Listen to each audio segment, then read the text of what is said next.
Good morning, beautiful people. I am delighted to welcome you all to our Sunday service at the Albuquerque Center for Spiritual Living.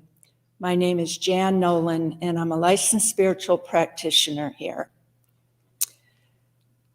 We're sending our love out to Reverend Amani, who is still taking some time off. And today we're blessed to have Kenneth WInfrey give a message on study and the 4 agreements. He is the president of our leadership council. Now, in studying, we are talking about study today, and there's many ways to study spiritually. One of the ways I have studied, I read a lot, but before I found Science of Mind over 20 years ago, I studied Buddhism very in-depth. And I always loved reading Thich Nhat Hanh's work.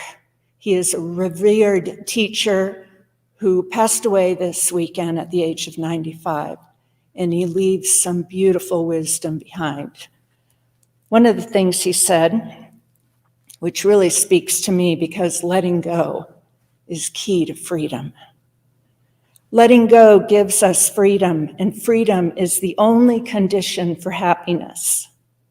If in our heart we still cling to anything, anger, anxiety, or possessions, we cannot be free. He also says, in tying together with our theme of oneness. At the core level, we are all one. We are here to awaken from our illusion of separateness. So in thinking about all the teachers that you have had over the years of your study, what gives you freedom? What connects you to oneness?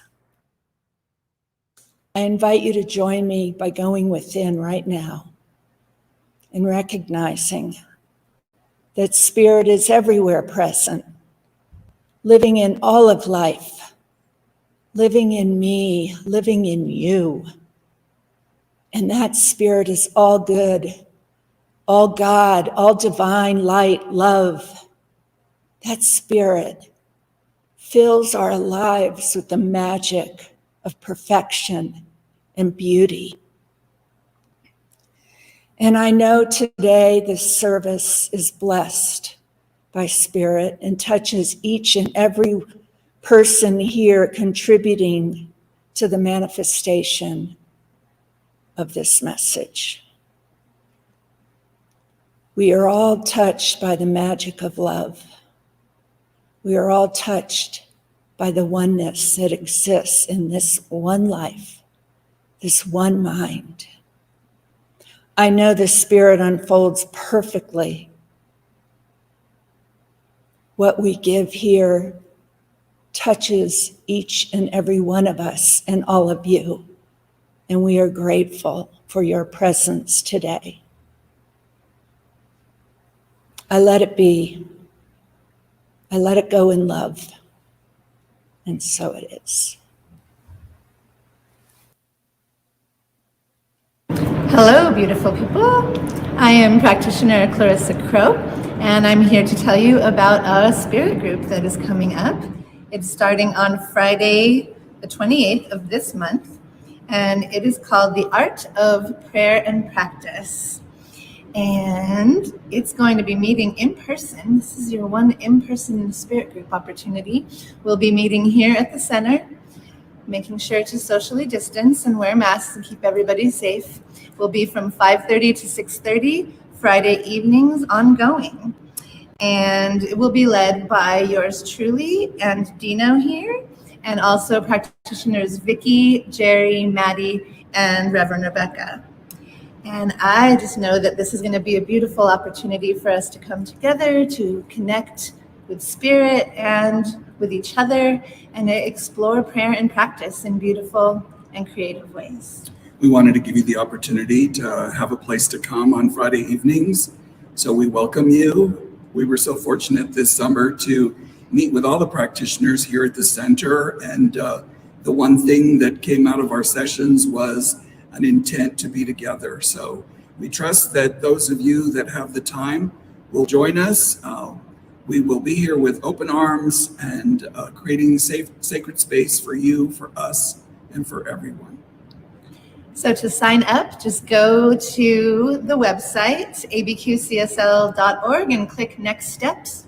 Or you can just type in abqcsl.org/catalog, and it'll take you right to Spirit Group signups. Can't wait to see you there. Good morning. Now's the time when we move into the sharing of our prayers and our candle altar. So welcome again to everybody who is just now joining. I have Dino behind me prepared to begin lighting candles.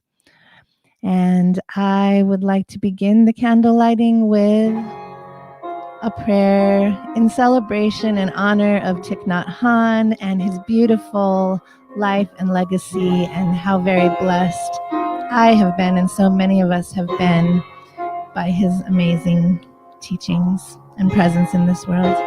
So we light that candle for Thich Nhat Hanh. We light a candle again for Reverend Amani and her family, continuing to hold them in prayer.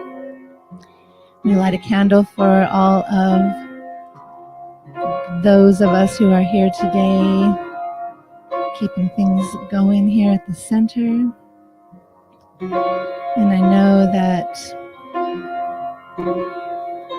Kelly Sandin is here today, Kat Gordon is watching. Tammy Dugan and Tracy Robert. Jerry Crippen. Just going to light candles in honor of everyone who is showing up. So I invite you to just go ahead and type in your prayers into the comment feed. Any prayer that you have on your heart, a prayer for yourself, a prayer for someone else that you know, a prayer for the world. Just go ahead and put those into the comment feed for us right now. Prayer for Nancy. Love you, Nancy. Let's light a candle for Vanessa Owen. For Francine Gallegos.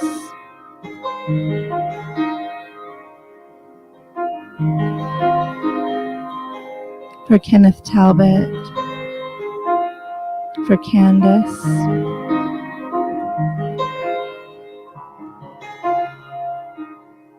A candle for Jen.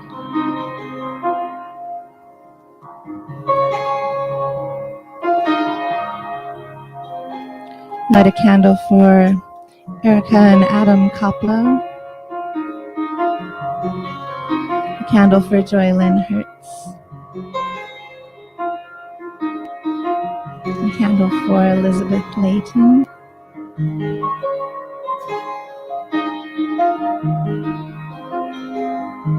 Vanessa's asking for prayers for her new Prac 1 family.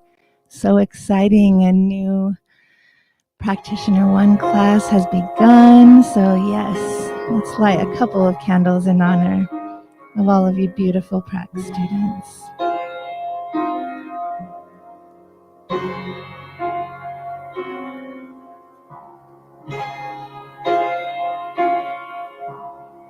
A candle for Ben and Joanna Clark. For JD Falk.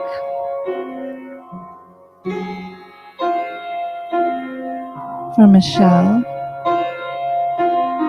and her son Joseph. Kenneth is asking where Jeffrey is today. He's here. He's hiding in the background. Let's just light a candle for Jeffrey.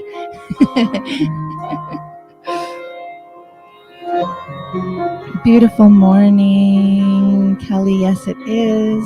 Let's just light a candle in honor of this beautiful morning, this beautiful day that God has made for each of us to co-create however we want.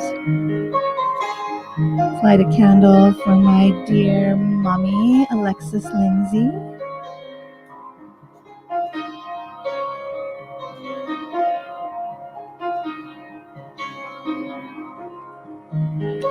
All right.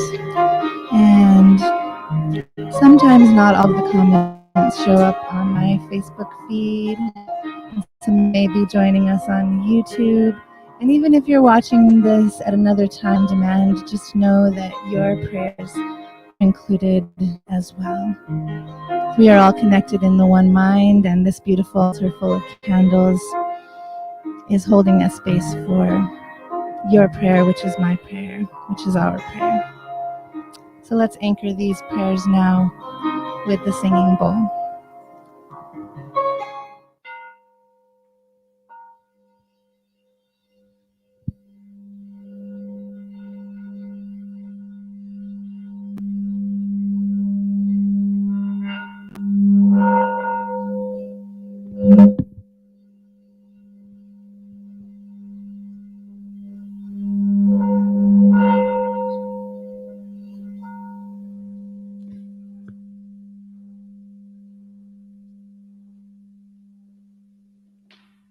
So it is.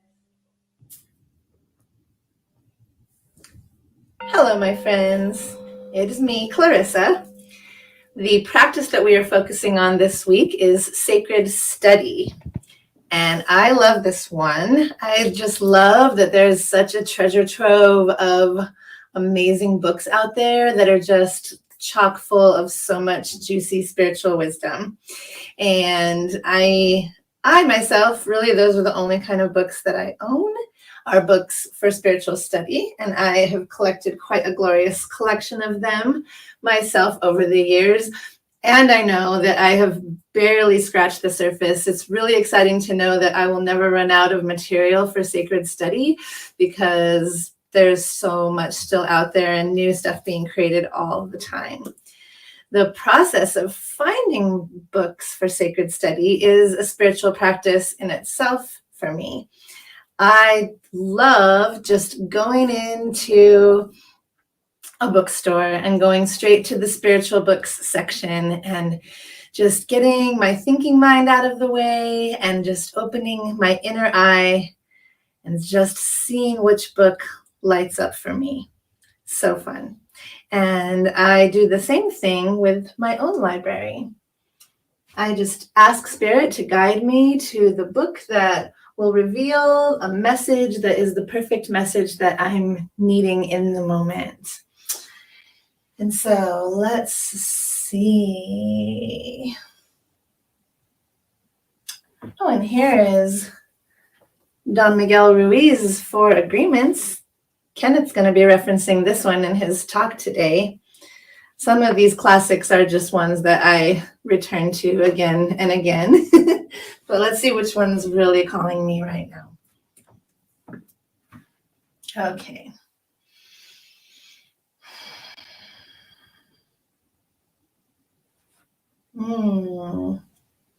This one's got a nice vibration.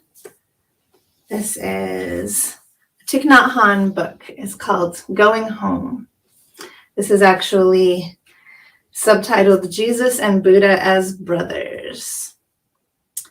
So then I pretty much do the same thing to find where to open the book to. I just clear my mind and allow Spirit through me to open the book to the page that contains my perfect message.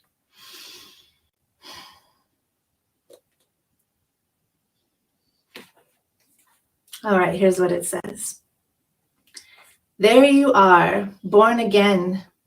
You are born several times a day, thanks to the Sangha surrounding you. This is the practice of resurrection. We die so many times a day.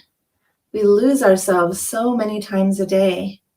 And thanks to the Sangha and the practice, we also come back to life several times a day. That really speaks to me so much right now. See, it never fails. That's the Sangha. He's talking about spiritual community. And I've been so very much aware of that lately, of how important spiritual community is for my own growth and transformation. Just as important as doing my personal spiritual practices is doing it with you guys, is having my tribe, my circle of support around me is absolutely vital to have that, to have spiritual community. That's what he means by Sangha. And I'm just feeling called to skip to the end here. And we know that without the Sangha and continuous practice, we cannot grow steadily. Instead, we will be off and on, up and down, up and down. We arrive nowhere. That is not really a spiritual life. So this is one that I can really take into deeper contemplation and meditation later on. And that's exactly what I do with sacred study. I find the passage that I'm led to. I'll reread it slowly, because spiritual reading is not speed reading. It's quite the opposite. It's really allowing the meaning and the message of the reading to come through. And so sometimes I'll just take a particular line or maybe a couple of lines that really speak to me, and I'll just take it into deep meditation and contemplation, and sometimes even allow it to inspire my own sacred writing. So I hope that you will practice this in your own way this week, this practice of sacred study. And I also wanted to let you know that Edward Viljoen, who is the spiritual leader of Centers for Spiritual Living, has been doing a wonderful Facebook video sharing of his own sacred study and prayer practice. And that is available to everyone, and I've just been loving it. He's currently using this book. He's using Ernest Holmes' 365 Science of Mind. He's going to be using that all year long. And he does it at 7 a.m. our time, Mountain Time. And the cool thing is, if you're not up that early, all the videos get posted right after they're done, so you can watch it in your own time. So we're providing the link for anyone that would like to join with Edward. It's a really beautiful way to start the day. So I really hope you enjoy your sacred study and practice this week. And here is a video of another sacred practice that you might enjoy being a part of, a spirit group with Vicki. Hi, Vicki Murata here. I want to tell you about a spirit group that I'm offering with Paula Worley, and it's called Write On. That's W-R-I-T-E. So it's all about writing, and it's all about connecting to your inner self and expressing yourself through the written word. So we're just going to have fun exploring different writing forms and doing different practices. And if you feel like sharing, that'll be great. If you don't want to share, that's okay too. We're just going to meet every week, and we're going to write, we're going to share, and we're going to just be with each other and connect with each other. So I hope you think about taking this spirit group. To check it out, you can go to abqcsl.org/catalog. And I hope to see you starting Tuesday, which is the 25th, and it's going to be from 6 o'clock in the evening until 7:30 for 10 weeks. So be there. Thank you for having me today. My name is Kenneth WInfrey, and I'm the president of the Albuquerque Center for Spiritual Living Leadership Council. It is my honor to share space with you today, as I have on other occasions. And before I begin, I want to invite us all to share in the space in a moment of centeredness. So let's close your eyes where you are and take a nice deep breath. Breathe in joy. Breathe out, releasing attachments to any other moment other than now, or any other task other than being. Let's take a breath in again, breathing in now. And then release that breath, knowing that this is a moment for which you can express your greatest gratitude. The next breath, let's breathe in oneness. And as we breathe out, we know that the space between us on earth is infinitesimal on the scale of the universe in which we live. I invite you to know this breath, and I invite you to know with me this gratitude for the manifestation of our highest good today by saying, and so it is. Thank you so much for having me. Today, what I'm sharing with you is a tool that I created that I feel makes me a better student of the science of mind, and also helps me to be a better social worker. I have likened this to a grain of rice as a tool, in that it starts off small and then grows to make a huge difference. In my mind, it was caught there like a grain of rice, and I had a lot of difficulty sharing it at first. It was a mirror, and the mirror it provided to me was really clear. It was sort of like Hubble. Each time I share it, I have to bow to some level of insight, because what I have to share today is about practice. It's not about a certification or something that we can call finished at. And I'm also very inspired by the 4 agreements. So the tool that I've created today is definitely related to the 4 agreements as well. If you don't know, the 4 agreements are to be impeccable with your word, always do your best, don't make assumptions, and don't take anything personally. So I'm going to say those again. Be impeccable with your word, always do your best, don't make assumptions, and don't take anything personally. Now, those are 4 short sentences, but as a lot of people are probably thinking right now, they are the 4 short sentences to a very long journey of practice and a practice that most of us tend to maintain and keep up for a number of years. When we are looking at being impeccable with our word, we want to understand that our word relates to who I am and where I am and what I'm saying back to spirit. So anything containing a reference to myself as I can be the most impeccable of my word. And it's my feedback to spirit on the status of my experience. Now, I'm the only person who can provide that unique experience. That's what gives each of us our own worth, is that we each possess a unique perspective, and what comes after each of us for I am is very personal. No one else can speak to that truth for us, and spirit hears what it is that we say when we say I am. And when we are speaking for others, we have to be very careful about that. So our first intention is to grow in an understanding of what comes after I am, to grow in this knowledge of self that is a meaning of who I am in a moment. And it is a call out to where I'm going and what it is that I intend for myself, because I have put I am as a statement in front of it. Now, the next agreement is always do your best.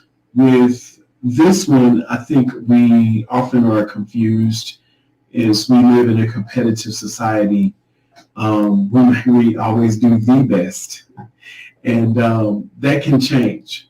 We recognize that our best reflects our reputation, it reflects our heritage, it reflects who we seek to be, it reflects our abilities. And at the same time, it also reflects our disabilities, and our disabilities can come and go. Sometimes I'm effective when I've done my best, and that's when I feel most able. And then sometimes I'm ineffective when I've done my best. And that seems to be times when I feel like I'm less able. And part of what we're going to talk about here is how to learn to see that as just a part of the process of love and service as law. So as we're focused around love and service as law, then we're not trying to help a weak world. We're not trying to fix a broken one. We are acting in service and acting as love and service, as a law for ourselves that sets the pace for the things that we do, for the intentions that we make. When we are using our language to describe who we are, we can begin with an image sort of like this spiral. And we can know that we can spiral into impeccability, or we can spiral out of impeccability or out of control with what we are faced with in our own minds. So as we take a look at this, we can see where I am is in the middle. This is my most impeccable moment. This is my opportunity, my best opportunity to speak impeccably, is what I say when I say I am. If I say you are, then I'm setting myself up. I've made an assumption about you. If I say you are hungry, you could say, no, I'm not. And then we have a conversation where I get to learn more about you and when you like to eat. If I say they are not in the room. They are not available for me to have a good conversation. They are not available to defend themselves or explain themselves. So it's very difficult to know that we're being impeccable when we're speaking about they are. Some of those of you who are grammar geeks like me know that this is the first person, the second person, and the third person, right? And then when we start to entertain the notion of what could or should have been, things get even more complicated, because now we're sort of in a parallel dimension where whatever we thought we wanted to be true isn't true, and we're in a position to refuse, not accept what it is that we are faced with. And as we talked about in our discussion around grief, denial is the first stage. So when we're unable to accept, we get into coulds and shoulds, or what could have, should have been, and it's a difficult position to be in. It sort of leaves us feeling like a square peg in a round hole. So we declare that I'm a square peg in a round hole. Okay, well, that's one question. Now, if I start to ask why, I might come up with some interesting answers, but I'm more interested in how I became faced with a round hole as a square peg. Because, I could be somewhere else, and I'm not feeling very grateful about this situation that I'm in with the square peg and a round hole. I am not happy, but what I wanted was this, right? So now the word but represents one dimension of reality, while what was on the other side of but represents something else. And what really separates them is my lack of acceptance. And I can face the situation being open to learn, or I can face the situation seeing it as a problem that I want to destroy. But I am not, okay? I can notice that I'm a square peg at a round hole. I can notice that I might be somewhere else. And I can be thankful that I'm aware of where I am and that I have opportunity to create change and to change direction or to change my perspective, which can be really important. And instead of saying, but, I'm going to allow what remains on both sides of this situation to be connected by the word and. I am a square peg at a round hole. I might be standing in front of a square hole. I am seeking a square hole. I'm open to the experience of now a match for myself, a compatible match for myself. So transforming that should is really impossible. Reverend Patrick used to say, don't should on people, it's impolite. And most importantly, don't should on yourself. And I just thought that was really hilarious because it's so important that we, remember how many times we sort of impose our vision on another person, making an assumption that we know what's best for them, or an assumption for somebody who's even in the room, right? When we transform that to from I should eat less, which during this winter and during some of the isolation we've experienced, I can say I might eat less. And that I will eat less, or I can really embrace the idea and just declare now, I am eating less. I am eating less at my next meal. I am eating less tomorrow. I'm eating less today. I am begins the stem of something very powerful that I can take from the moment that I stand. I say, I will eat less. Well, that leaves anybody listening sort of vague about when I'm going to do that. And when I say I should eat less, it really doesn't inform what my intentions are. It's just a representation of me being violent on myself, telling myself that even though I eat quantity A, I should eat quantity B, and I try to fit myself into a plate that's too small or into a pot that's too large. So what we want to do is to declare what we are calling forth and say, I am eating less, okay? And we want to also see the opportunity to state these words in their simplest form. So when we add ED to a word, it can be kind of tricky. I'm frustrated, but that means you frustrated me or they frustrated me. So we're going to look at how we're using our language to really name what we feel and what we do. We also want to transform our violent language into creation. So again, this square peg with a round hole doesn't have to be a problem, okay?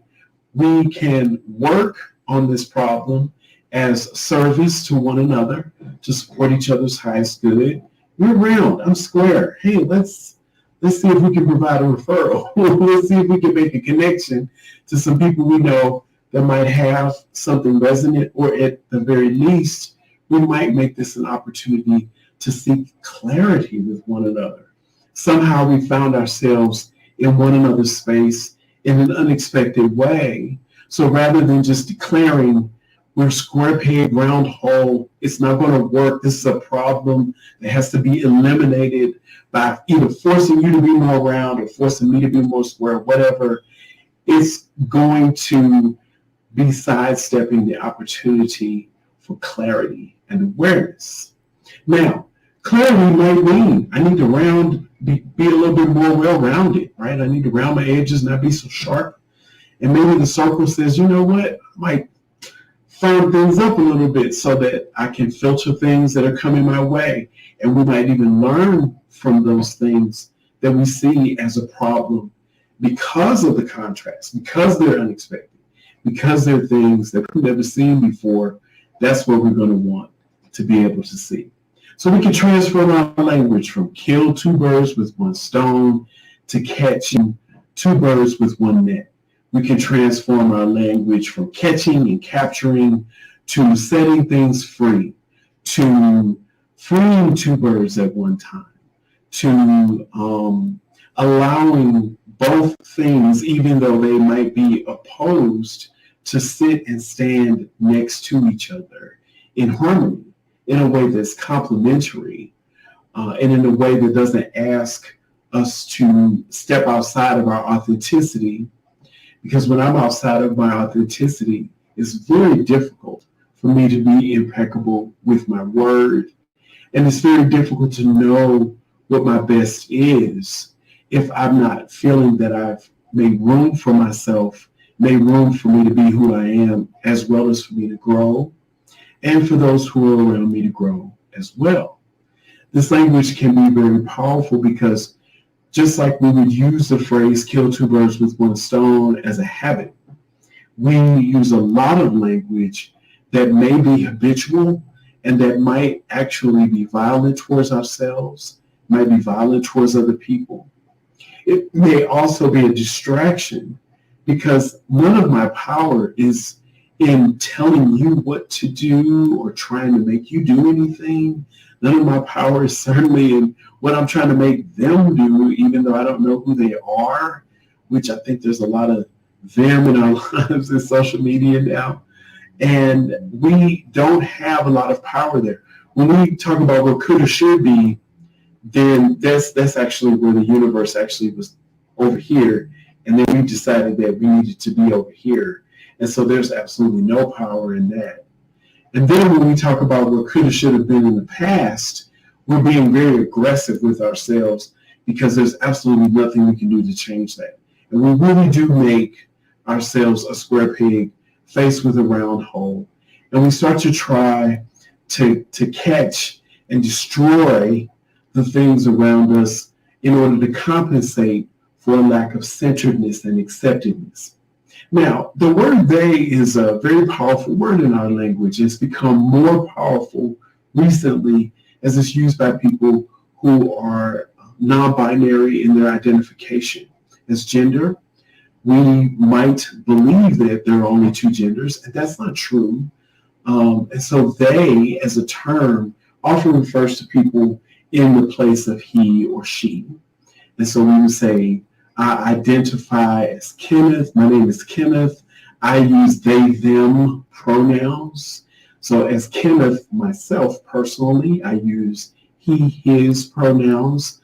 I actually have a lot of fun and have friends who call me by all pronouns probably.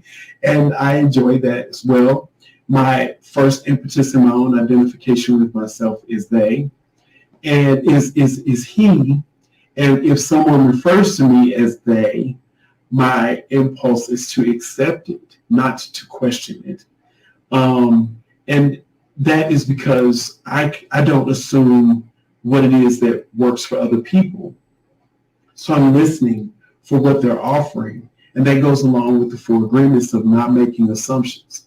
I think the term they really does invite us to revisit assumptions in more ways than one.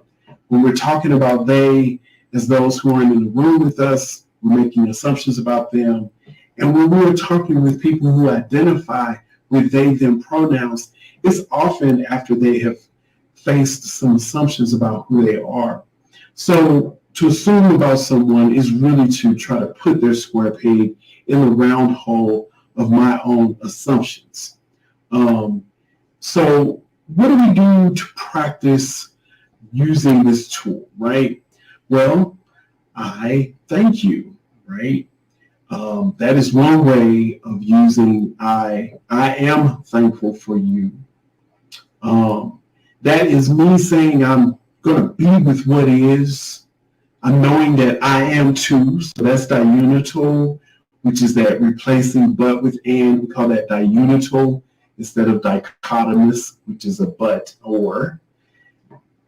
Building a beloved community means acknowledging these realities and all of them that we live in as whole, okay, because they are here. When we say perfect, it doesn't mean that it's a checklist off of the things that I would want that are perfect, but it does mean I can trust in this reality. So this reality is trustworthy and it's complete, meaning that I am not invited to this moment to try to destroy anything or to refuse anything, that it is my opportunity to accept them. So that diunital attitude always is able to reconcile the good, the bad, and the ugly as all a part of that whole perfect and complete moment as ours to be present to and to see our place in it all. We have to be willing to turn within and see what's ours to undo, release, or claim and embody. So we can use I am to do that in our process of creating what Amani has termed the beloved community. I am present. I am listening. I am hearing. I am feeling. I am thinking. I am releasing fear. I am releasing shame. I'm releasing guilt. We can release all of these things. Shame and guilt are powerful things to release.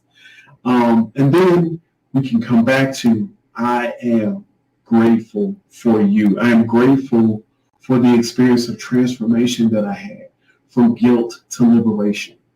I am grateful for them in that I'm grateful for my ancestors. I'm grateful for all the people that have come before me that helped to make a way for my life. I'm grateful for my mother, my father, my family. I'm grateful for all of the good things that are occurring. I'm grateful for there to be success in making advances in medicine, healthcare, that our society is coming to hopefully learn more about what it means to be compassionate through its obstacles, through the obstacles and trials that our current health situation has presented to us.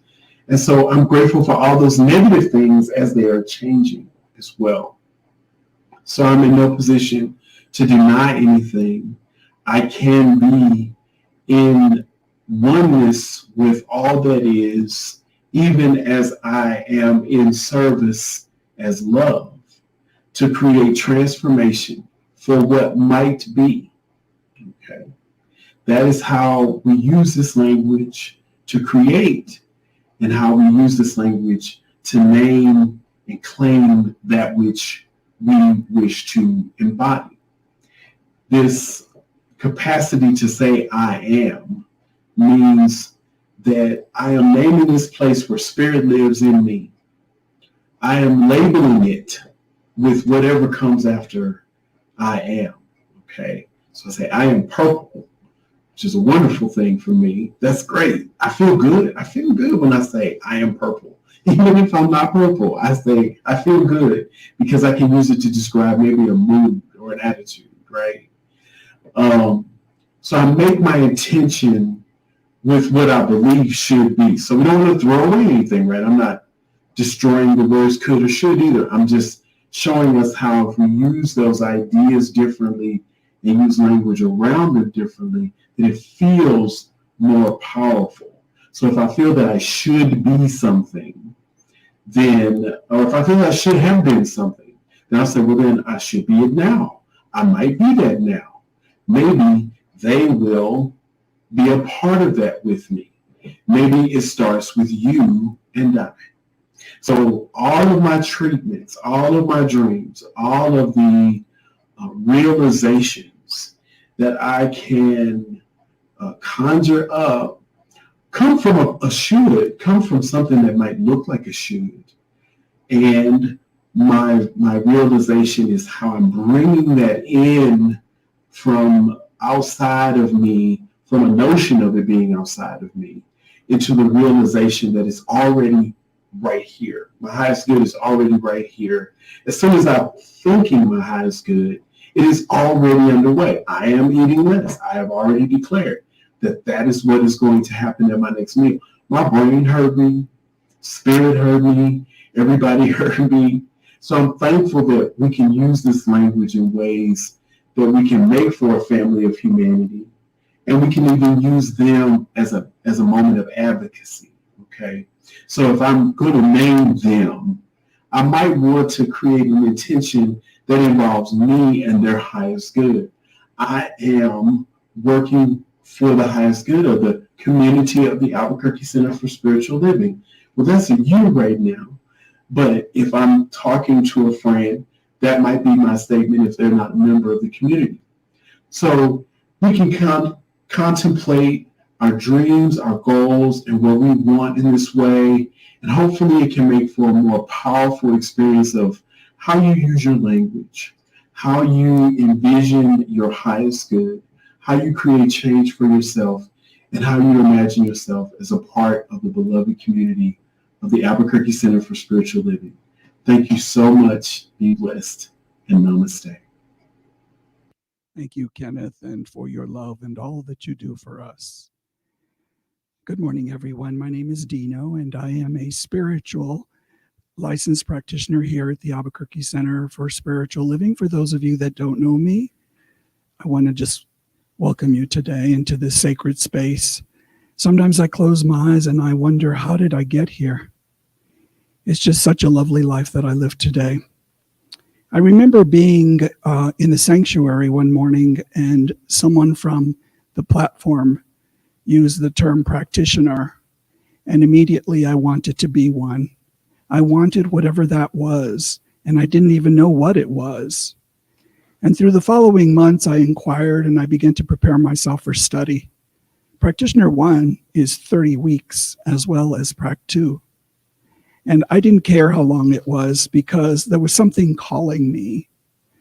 The course was just so beautiful. There were, I think, 18 of us initially. And we just got along so well and shared so deeply and learned to love even more. It was an incredible experience with Amani teaching us at the head of the table and each of us taking turns, stories about our lives as we learned spiritual principles and spiritual practices. I wanted to talk a little bit this morning about the art of practice and also study. I know that when I was much younger, I planned to go away to fashion design school in Los Angeles, and I packed my car and scared little kid drove out to Los Angeles alone. And before I left, my eldest brother said, "Don't forget, Dino, you'll always be that little boy from 10th Street. And I didn't really want to be that little boy from 10th Street. But you know what? I'm still that little boy from 10th Street. Some things never change. My life was just enhanced.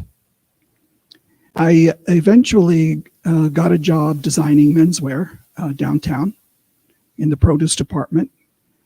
So when I walked to work, I would pick up flowers at the flower mart and walk to work and get my big, beautiful vase and fill it with water and put it on the glass table on the second floor. And it was quite an interesting job, an interesting position, if you might say, because so many kids worked downstairs in the basement preparing merchandise for mailing, that kind of thing. And of course, the designers were upstairs and we had lunch together and life was good. And one day the boss and some of the other designers were traveling to Europe, and so it was me in the office upstairs, and I decided that I was going to bring everyone that worked downstairs upstairs for the day. And we ordered lunch and cake, and we laughed, and we sat around and told our stories of family, and we loved deeply that day. Something has been a constant in my life. So when I traveled home for the summer, my parents were becoming elderly, if you know what I mean. When you don't see somebody in quite a while, they do appear to have aged. And I decided that my family was more important than my career in Los Angeles, so I moved home. And soon after, I found the Centers of Spiritual Living, and I found the practitioner course, and I completed it. And I was so very, very happy that I had new friends and a new life, really. And then I began to study in a different way. I began to study about things that enhanced my heart, enhanced my life in a totally different way than I ever had before. And then after a while, I got more involved and I began to do spirit calls in the morning.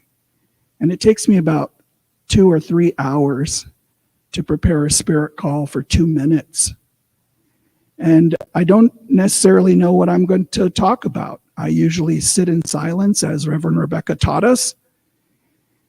And in the morning, and typically during the day, things start coming to mind, and I'll jot ideas down.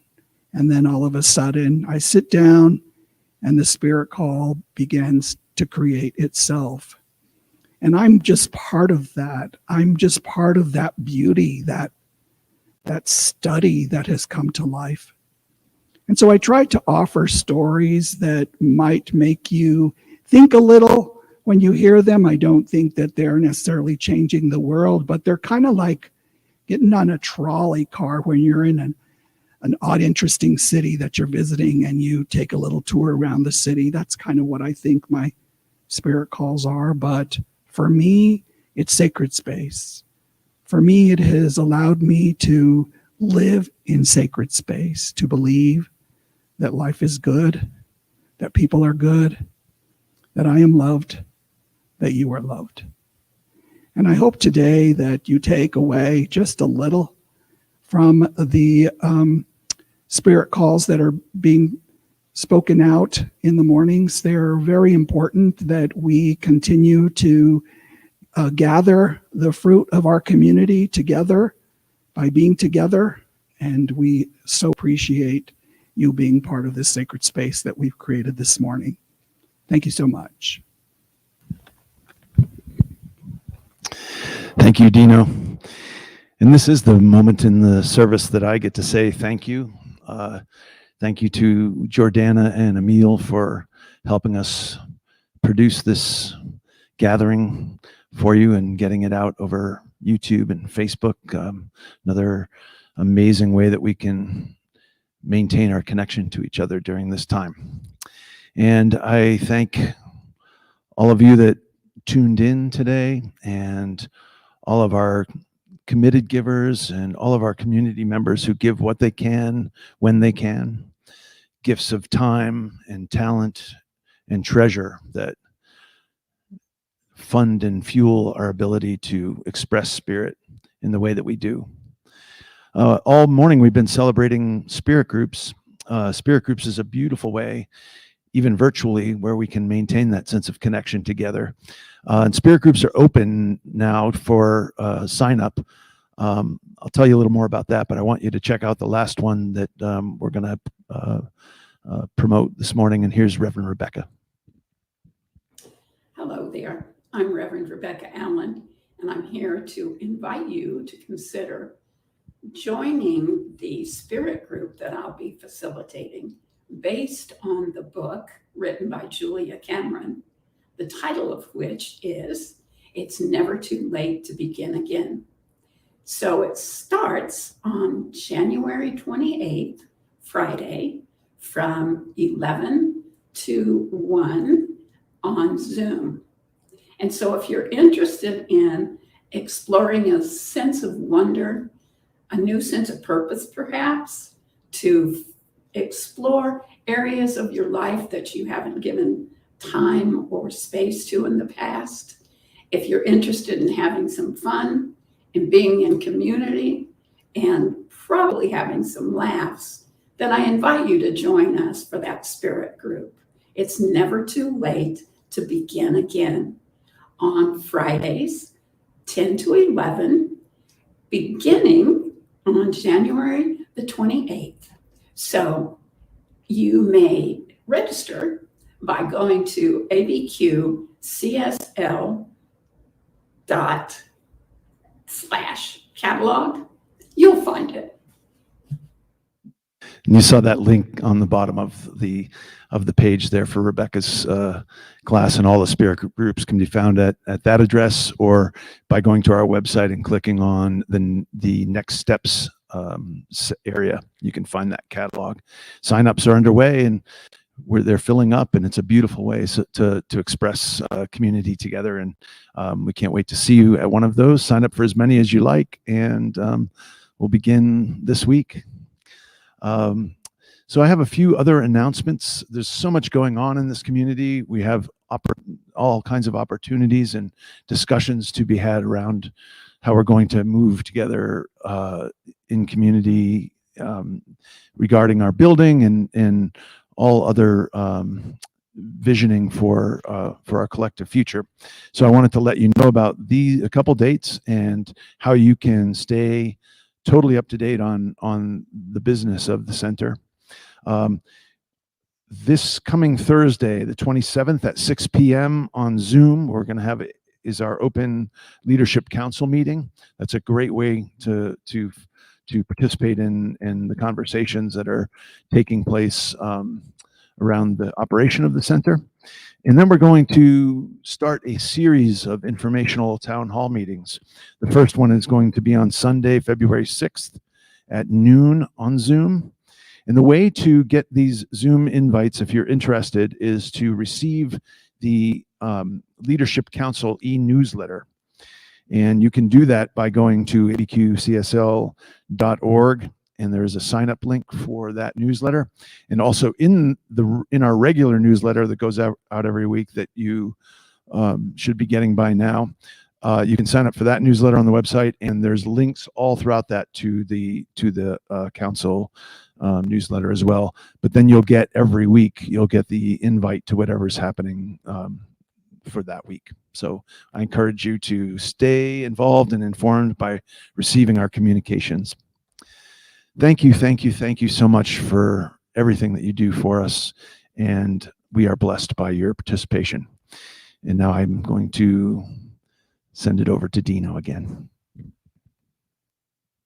It is with great love that we offer prayer here at our community. Online, you can find us at prayer@abqcsl.org. There's also a tab about us where you will find the names and contact information for practitioners. You may contact them for prayer at any time.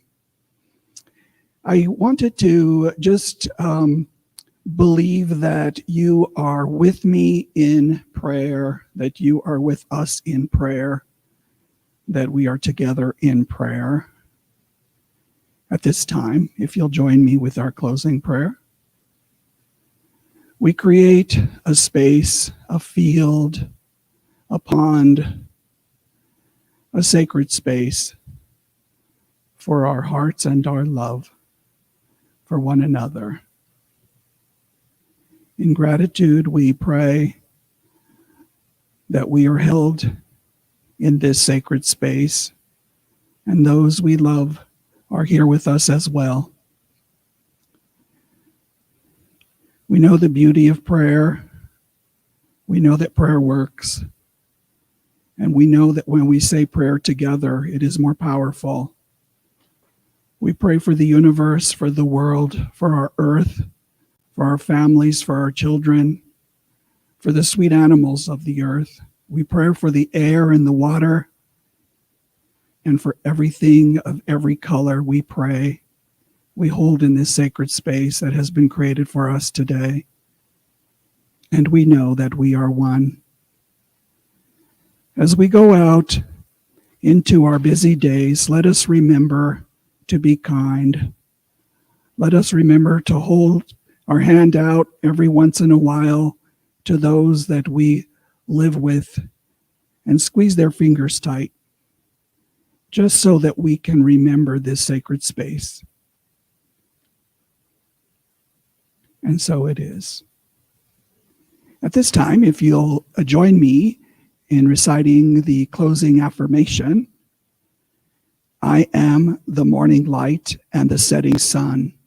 I am love reflecting from your heart. I am Namaste. Thank you for joining us today. Hopefully you'll be back with us next Sunday. Blessings.